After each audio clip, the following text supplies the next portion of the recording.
ब्रह्म से नृसिंह भगवान प्रकट हो गए। बोलो नृसिंह भगवान की।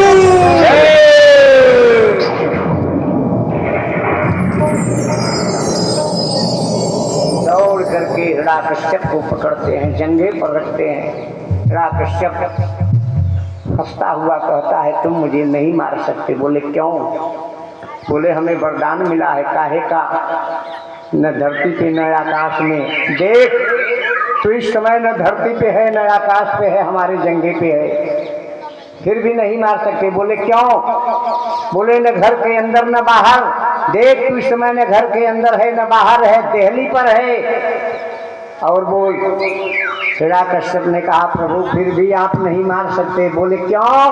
बोले मैं अस्त्र से मरूंगा न शस्त्र से। देख हमारे पास न अस्त्र है न शस्त्र है, मैं अपने इन नाखूनों से तेरा वध करूंगा। अब भी नहीं मार सकते। बोले अब क्यों? न मुझे जानवर मार सकता है न इंसान। देख मैं इस समय न जानवर हूँ न इंसान हूँ, मैं नरसिंह हूँ, आधा पुरुष और आधा शेर। प्रभु अब भी नहीं मार पाओगे। बोले अब क्या बात है?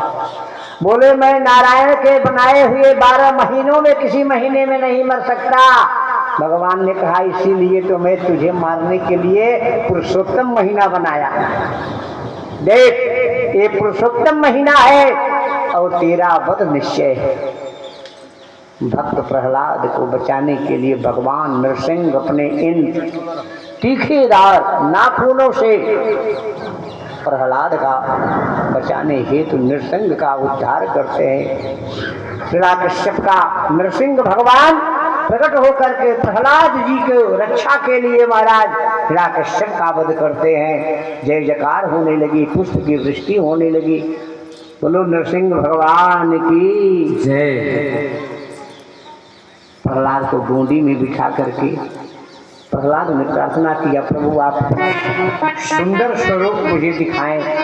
भगवान ने वह स्वरूप त्याग करके शंख चक्र गदा वनमाला सुशोभित प्रहलाद को अपनी गोदी में बैठा करके और प्रहलाद को कहा, पुत्र प्रहलाद वरदान मांगो। प्रहलाद ने कहा, प्रभु आप हमें सदैव अपने भक्ति का वरदान दें।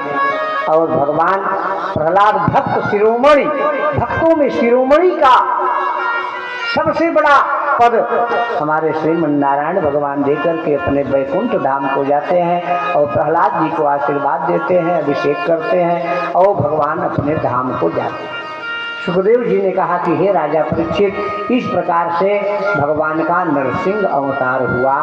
बोलो नरसिंह भगवान की जय। अब सुखदेव जी ने कहा कि हे राजा परीक्षित, देवता और दैत्य जब ये सब हो गया मरा, कहा कि भगवान पशु के ऊपर भी अपनी कृपा करते हैं।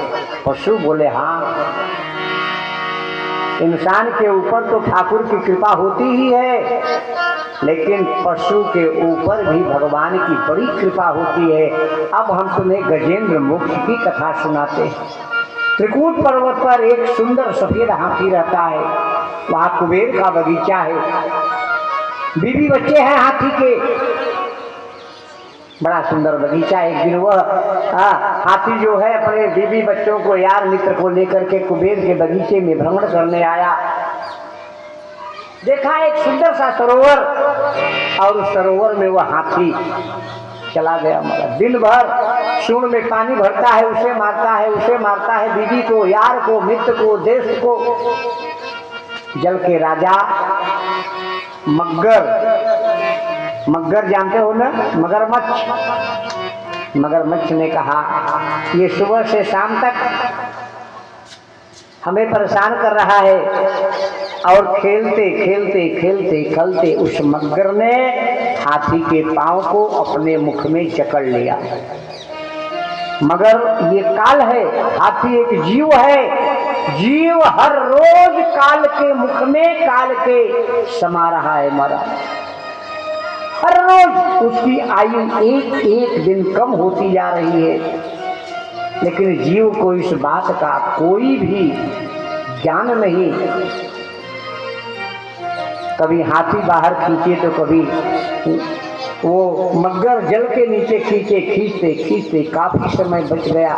बीवी बच्चों यार मित्र ने बचाने की कोशिश की, लेकिन जब गजेंद्र को नहीं बचा पाए तो सबने उसका हाथ छोड़ दिया, सबने साथ छोड़ दिया। अब वो गजेंद्र क्या करे, सबने साथ छोड़ दिया, सबको पुकारा, लेकिन गजेंद्र को बचाने वाला कोई नहीं आया। जब सब साथ छोड़ देते हैं तो हमारा मालिक उसका हाथ पकड़ता है। हाथी ने सूंड से कमल का फूल लिया और फूल लेकर के भगवान की ओर देखा और कहा, हे मेरे प्रभु, मेरा कोई न सहारा बिन तेरे, घनश्याम संवरिया मेरे।